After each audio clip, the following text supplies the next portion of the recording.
Una minorenne ospite di una comunità è precipitata dal terzo piano del distretto sanitario di Mestre, dove era stata portata per alcune analisi.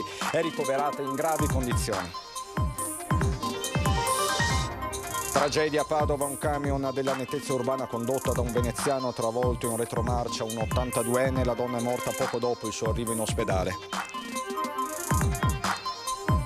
Incidente nel primo pomeriggio lungo il tratto maledetto dell'autostrada A4 all'altezza di San Stino. Questa mattina a Portogruaro un motociclista si è scontrato con un'auto. Una nota commercialista con lo studio a Mestre risulta introvabile da mesi. I clienti nel panico temono probabili inadempienze con l'ufficio dell'Agenzia delle Entrate.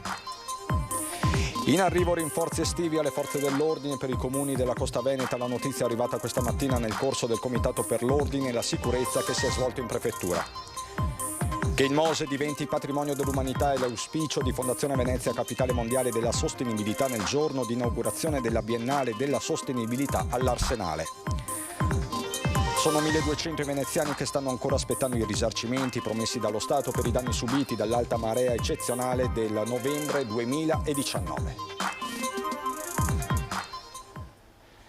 Bentrovati, buonasera telespettatrici e telespettatori di Antenna 3, la cronaca ad aprire questa edizione veneziana dei nostri telegiornali, perché una ragazza minorenne del Trevigiano è precipitata questa mattina dal terzo piano del distretto sanitario di via Cappuccina a Mestre. I medici e gli infermieri presenti sono intervenuti immediatamente in attesa dell'arrivo dell'ambulanza. Ora la ragazza è ricoverata in prognosi riservata all'ospedale All'Angelo. L'azienda sanitaria ha subito avviato tutti gli accertamenti necessari a verificare ogni dettaglio di quanto accaduto. Secondo una prima ricostruzione, la giovane, che vive in una comunità, era lì per alcune analisi e sarebbe scappata dalla persona che l'aveva accompagnata. Si trova, lo ripeto, in gravi condizioni. E c'è stato un gravissimo incidente questa mattina in via Forlanini a Padova. Un camion della nettezza urbana ha travolto un'anziana che era a piedi. La donna è morta poco dopo in ospedale. A condurre il mezzo un uomo, un operaio residente nel veneziano. L'impatto, le urla, l'immediata telefonata al 118. Raccontano questo alcuni cittadini di via Forlanini, zona residenziale nell'area di Padova 2000. Mancavano pochi minuti alle 10 quando una donna che viveva in via della Biscia, Shulamit Ginosar, nata in Israele 82 anni fa, ma residente a Padova, è stata investita dal camion della raccolta rifiuti entrato nell'area condominiale in retromarcia. A bordo c'erano 2 persone che subito si sono fermate. Le condizioni dell'anziana sono apparse disperate. Dopo le prime cure sul posto, i sanitari hanno tentato invano il trasporto in ospedale, ma purtroppo per Shulamit Ginosar non c'è stato nulla da fare. In ospedale, in stato di shock, è stato portato anche l'uomo alla guida del camion, un 40enne residente nel veneziano. Il mezzo appartiene a una cooperativa di Comacchio che lavora in appalto per la municipalizzata di Padova. Le indagini sono condotte dalla polizia locale, che ha dato il via a tutti gli accertamenti per ricostruire l'esatta dinamica del tragico incidente. Un altro incidente a proposito lungo il tratto maledetto della 4 all'altezza di San Stino. Questa mattina invece a Portogruaro un motociclista si è scontrato con un'auto. A causa del traffico intenso per il ponte del 2 giugno, nel primo pomeriggio il tratto maledetto dell'autostrada A4 tra San Stino di Livenza e Portogruaro è stato teatro dell'ennesimo incidente. 2 i tir coinvolti in un tamponamento, con uno dei camionisti rimasto ferito. Inevitabili code e rallentamenti. Per evitare ulteriori blocchi alla circolazione è stato chiuso lo svincolo di San Stino in direzione Trieste. Già dalla tarda mattinata però il traffico, soprattutto dei mezzi pesanti, era particolarmente intenso, con la formazione di rallentamenti e stop and go in prossimità del cantiere della terza corsia. Alla luce di questo, la concessionaria autostradale raccomanda nuovamente ai viaggiatori di osservare i limiti di velocità e mantenere le distanze di sicurezza. Qualche ora prima, in via San Giacomo a Portogruaro, un motociclista di 30 anni si è schiantato contro una macchina operatrice condotta da un 67enne di Fossalta di Portogruaro, finendo catapultato sull'asfalto. È stato portato in ospedale, ma non sarebbe in pericolo di vita. Sul posto gli agenti della polizia locale. E rimaniamo nel Veneto orientale a Portogruaro, dove continuano le ricerche di una donna di 43 anni. Si chiama Magdalena Wojcik, la donna scomparsa da 2 giorni a Portogruaro. Di origine polacca, 43 anni, madre di un ragazzo, non ha più dato notizie di sé. È stato il marito a lanciare l'allarme, presentandosi dai carabinieri per denunciare la sua scomparsa. Sembra che la giovane donna si sia allontanata da casa dopo un litigio con il marito, anche lui di origine polacca. Secondo il racconto dell'uomo ai carabinieri, dopo un'accesa discussione, Magdalena ha deciso di sua volontà di allontanarsi, prendendo l'auto, una Ford Focus bianca, per fuggire da casa. Sempre a casa ha lasciato anche il cellulare e il portafoglio. Di lei poi non si è saputo più nulla. Al lavoro, dopo la denuncia e la segnalazione alla Prefettura di Venezia, è stato avviato un piano di ricerca elaborato. Si sono ascoltati amici e parenti della donna e visionate le numerose telecamere di videosorveglianza, senza però trovare nessuna traccia. Ci si augura che la donna sia ospite di qualche amica. Le forze dell'ordine intanto hanno lanciato un appello. Chiunque abbia visto Magdalena chiami il 112 per lasciare informazioni utili al ritrovamento. A casa tutti sono in apprensione e non vedono l'ora di riabbracciarla. Una nota commercialista con lo studio a Mestre risulta introvabile da mesi, una sparizione che ha gettato nel panico i clienti. Da mesi la commercialista Beatrice Anni è introvabile. È una sparizione che allarma in molti clienti dello studio che la professionista ha ereditato dal padre Domenico 7 anni fa, dato che alcuni di loro pare abbiano già ricevuto dall'Agenzia delle Entrate la contestazione per mancati versamenti. Sono decine i clienti della commercialista Beatrice Anni che vengono qui nello studio in via Terraglio per suonare al campanello, senza però ottenere risposta. Nessuno risponde al campanello e nemmeno al telefono, anche perché sembra che le segretarie abbiano lasciato lo studio alla fine dell'anno scorso. Ma non è la sola cosa che preoccupa. Da gennaio il ragioniere commercialista Beatrice Anni non poteva più esercitare la professione, essendo stata sospesa dall'ordine per non avere pagato la quota annuale di iscrizione. Forse una dimenticanza, forse qualcosa in più, dato che è sparita nel nulla. I clienti assistiti dalla 49enne vorrebbero contattarla per avere delle spiegazioni, tutto inutile. Sospensione, mancati versamenti, i clienti sono letteralmente caduti nel panico. Ancora non è accertato con esattezza quanto ammonti il buco e quanti clienti si siano ritrovati la lettera dell'Agenzia delle Entrate. Sta di fatto che il via vai delle persone che fanno visita in via Terraglio sono tante.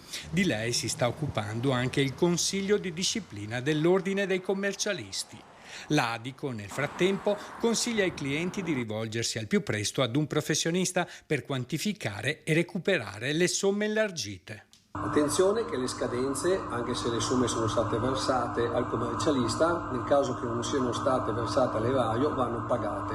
Per cui una situazione che deve essere assolutamente approfondita e non deve essere lasciata lì nella speranza che una vicenda giudiziaria possa metterci a riparo da quelle che potrebbero essere delle richieste che un fisco un indomani potrebbe richiederci. In arrivo rinforzi estivi alle forze dell'ordine per i comuni della costa veneta. La notizia è arrivata questa mattina nel corso del Comitato per l'Ordine e la Sicurezza che si è svolto in prefettura. Finalmente dopo 4 anni anche a Chioggia arriveranno i rinforzi estivi delle forze di polizia. La decisione è stata comunicata stamane nel corso del Comitato Provinciale per l'Ordine e la Sicurezza Pubblica che si è svolto in Prefettura Venezia, cui, oltre al prefetto di Bari, hanno preso parte i sindaci dei comuni della costa veneziana, il questore, i comandanti provinciali di Carabinieri e Guardia di Finanza e Polizia Locale. Particolarmente soddisfatto il sindaco di Chioggia, dove da anni dice non arrivavano rinforzi. La città di Chioggia quindi torna finalmente ad avere la giusta attenzione da parte delle istituzioni. Arriveranno a breve i rinforzi per la Polizia di Stato, anche 2 carabinieri e rimarremo anche in attesa dell'importante servizio svolto anche dalla Polizia di Stato con le moto d'acqua, quindi maggior sicurezza per i nostri turisti. A Jesolo è previsto invece l'arrivo di 12 agenti aggregati per la Polizia di Stato, lo stesso numero di operatori in aggiunta alla pianta organica che erano stati destinati la scorsa estate. Confermato anche l'arrivo di rinforzi per le altre forze dell'ordine, Carabinieri e Guardia di Finanza nella stessa quantità del 2022. Che il Mose diventi patrimonio dell'umanità è l'auspicio del presidente di Fondazione Venezia Capitale Mondiale della Sostenibilità nel giorno di inaugurazione della Biennale proprio della sostenibilità. Secondo giorno di Salone Nautico e al via la Biennale della Sostenibilità che oggi ha aperto parlando di una tematica importante non solo per Venezia ma per l'intero paese, il Mose. Una manifestazione promossa dalla Fondazione Venezia Capitale Mondiale della Sostenibilità e che con questa prima edizione si prefigge un obiettivo su tutti. L'idea forte è quella di considerarla un bene pubblico mondiale e farla considerare dall'UNESCO patrimonio dell'umanità, patrimonio culturale dell'umanità. Sarebbe bello che l'Italia, che è la proprietaria del sistema Mose, perché l'ha finanziato totalmente, desse al mondo, regalasse al mondo questo patrimonio. Questo è il nostro auspicio perché il 70% della popolazione mondiale nei prossimi 100 anni rischierà la sopravvivenza. Secondo il sindaco Brugnaro però l'esperienza Mose con le sue vicissitudini deve essere da insegnamento per le opere del futuro. Questa grande opera dobbiamo ricordarla anche per gli errori che ha portato in sé e sono due principalmente. Uno è stato il finanziamento dell'opera che è arrivato a spizzichi e bocconi, ci abbiamo messo 30 anni a farlo. Dobbiamo ricordarci per il futuro che le grandi opere vanno decise e fatte rapidamente, vanno finanziate tutte e fatte rapidamente. Genova insegna, a Genova hanno messo tutti i soldi e hanno finito il ponte, qui invece i soldi sono arrivati a pezzettini. Secondo problema sono il codice degli appalti, cioè il sistema degli appalti che con i subappalti consentono ai subappaltatori per legge di poter migliorare il progetto, il che vuol dire che ogni subappaltatore può decidere di ottimizzare il suo impianto elettrico, però è un pezzo dell'impianto elettrico generale, devi avere un coordinamento, non c'era. La manifestazione si snoderà fino al 25 novembre in una serie di eventi dedicati alla sostenibilità, tematica principale anche del Salone Nautico che si concluderà domenica. L'acqua e la sostenibilità sono il fil rouge, quindi è stato per noi molto importante un ulteriore riconoscimento il fatto che il primo evento della Fondazione Venezia Capitale della Sostenibilità si svolgesse proprio all'interno del Salone Nautico, peraltro proprio all'Arsenale dove il Mose è nato e quindi era proprio un matrimonio perfetto. Rimaniamo a Venezia dove però è lunga, ancora lunga la lista dei veneziani che aspettano i risarcimenti promessi dallo Stato per i fatti del 2019. Rimborsi a due velocità, sono ancora ben 1200 circa i veneziani titolari di aziende, albergatori o società di vario genere che aspettano dopo 3 anni e mezzo circa i rimborsi per i danni subiti dall'alta marea eccezionale del novembre 2019 in centro storico. Si tratta dei risarcimenti promessi dallo Stato che dovrebbero arrivare dal governo, mentre quelli erogati dal comune sono stati elargiti molto rapidamente. Alcuni albergatori masticano amaro, come spiega il direttore dell'associazione Claudio Scarpa. Sono una ventina gli albergatori che avanzano cifre mediamente tra i 200 e i 400 mila euro che per i danni dell'acqua alta. Paradossale, chi ha avuto i danni minori è stato rimborsato pressoché subito, chi ha avuto i danni maggiori invece sta ancora aspettando. Sappiamo che non è colpa del nostro sindaco, sappiamo che è colpa del governo, se di colpa si può parlare evidentemente, ma ci sono dei ritardi. Nell'elenco figurano diverse attività e aziende di vario tipo che adesso scalpitano e viene chiesto un intervento anche da parte del sindaco. Ritardi che sappiamo dovuti al fatto che il rimborso è di carattere nazionale, quindi ha necessità di una burocrazia maggiore rispetto alla erogazione da parte del nostro sindaco per i danni di entità minore. Ci permettiamo di sollecitare fortemente il governo perché definisca questa questione, ma anche chiediamo al nostro sindaco con la sua forza, ben nota forza a livello nazionale, di intervenire sul governo. Per noi adesso la pubblicità, fra poco. Di nuovo in diretta i temi della sanità. È stata donata quest'oggi un'apparecchiatura per la riabilitazione all'ospedale All'Angelo. Sarà in grado di elaborare in pochi secondi il sistema posturale dei pazienti.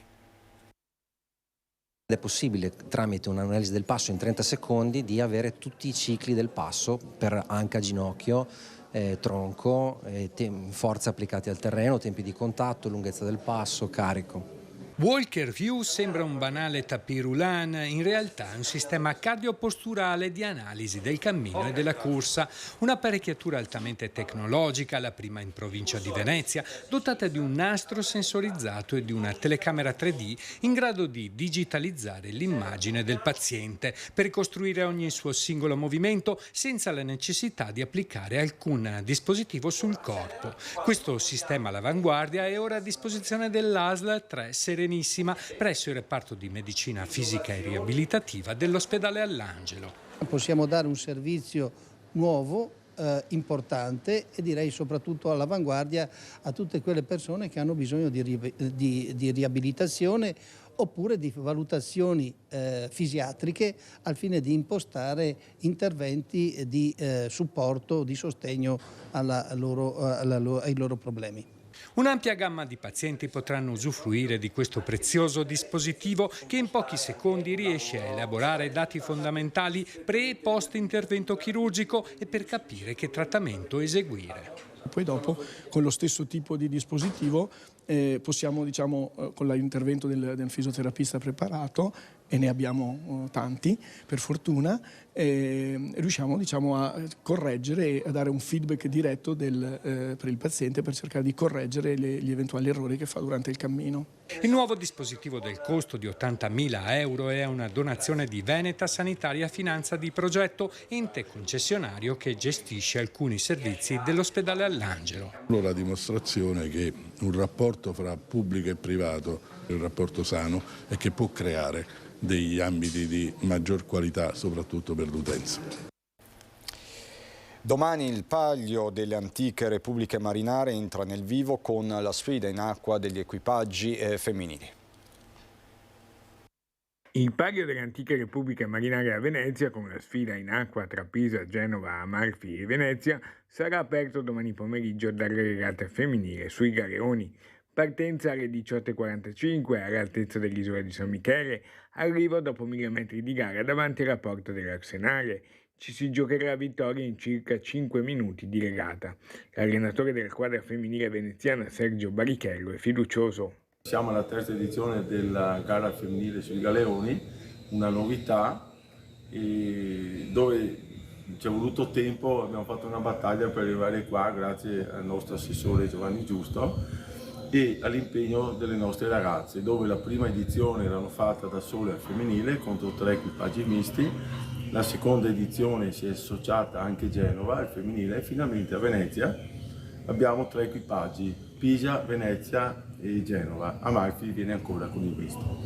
L'equipaggio veneziano che tenterà l'impresa è composto da Lisa Cora, timoniera, Cecilia Bellatri, Alessandra Patelli, Dalila Anghetti, Anita Serena, Vittoria Stanghellin, Sara De Battisti, Letizia Nucis, Chiara Lastra e Monica Favaro, riserva. Fondamentale è stata anche la collaborazione con il mondo delle università veneziane. E sempre in Arsenale domani, oltre all'arrivo alla premiazione della squadra femminile, ci sarà anche la presentazione degli equipaggi maschili che si sfideranno sabato. È una collaborazione tra le 2 università Ecurse e il Comune di Venezia. È stato importante questa sinergia per avere i mezzi, la location e tutta la logistica. Da Venezia e provincia è tutto anche per questa edizione. Vi lascio al meteo, buona serata.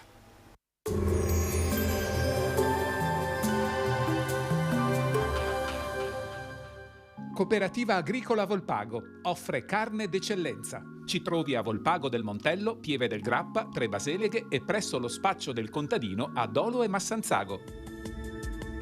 Bentrovati al meteo. Festa della Repubblica, tempo buono ma atmosfera a tratti instabile sul nostro territorio. Vediamo il dettaglio dunque di venerdì 2 giugno.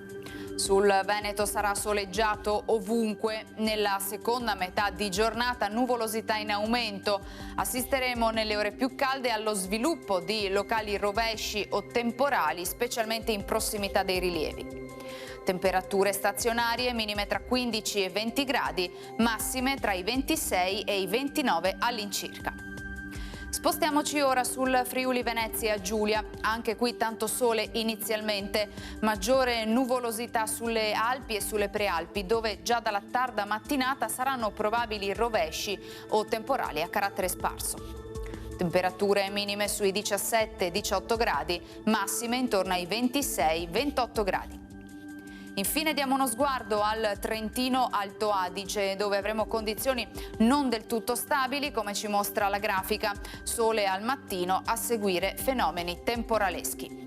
Temperature minime intorno ai 16-17 gradi, massime sui 27-29 gradi all'incirca. Dal meteo è tutto, vi auguro un buon proseguimento in nostra compagnia.